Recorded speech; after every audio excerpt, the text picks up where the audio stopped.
বিস্তীর্ণ মাঠ জুড়ে সয়াবিনের ক্ষেত, প্রতিটি গাছেই ভরপুর ফলন। দেশের প্রায় ৭৫% সয়াবিন লক্ষ্মীপুরে উৎপাদিত হয়। উৎপাদনের খরচের তুলনায় লাভ বেশি হওয়ায় দিন দিন সয়াবিন চাষাবাদে ঝুঁকছেন চাষিরা।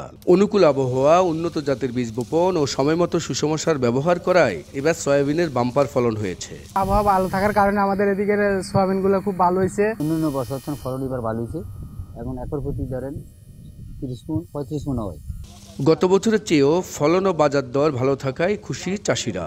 এই অঞ্চলে সয়াবিন ভিত্তিক প্রক্রিয়াজাত কারখানা গড়ে তোলা গেলে বাজার দর আরও ভালো হবে বলে মনে করেন তারা। এবার সয়াবিনের দামও ভালো, কারণ সয়াবিনের দাম ভালো হওয়ার কারণে সয়াবিনের গুণগত মানটাও এবার ভালো। সয়াবিনের যে আবহাওয়ার কারণে সয়াবিন ভালো হয়েছে।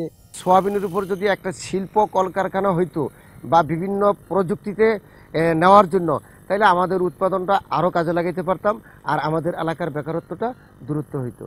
কৃষি বিভাগ জানায়, সয়াবিনের ভালো জাত কৃষকদের মাঝে সরবরাহ করায় আগের চেয়ে আবাদ অনেক বৃদ্ধি পাচ্ছে। ১, ২, ৩ ঢাকায় জমি জিতে নিন ১০০% ক্যাশব্যাক সহ ২০ কোটি টাকার পুরস্কার।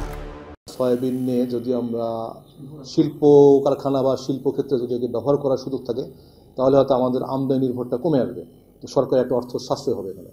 কৃষি বিভাগের তথ্য মতে এবার জেলায় ৩৯,৬৪০ হেক্টর জমিতে সয়াবিনের আবাদ হয়েছে। উৎপাদনের লক্ষ্যমাত্রা ধরা হয়েছে ৮৫,০৪০ মেট্রিক টন। মাঝারুল আনোয়ার টিপু, সময় সংবাদ, লক্ষ্মীপুর।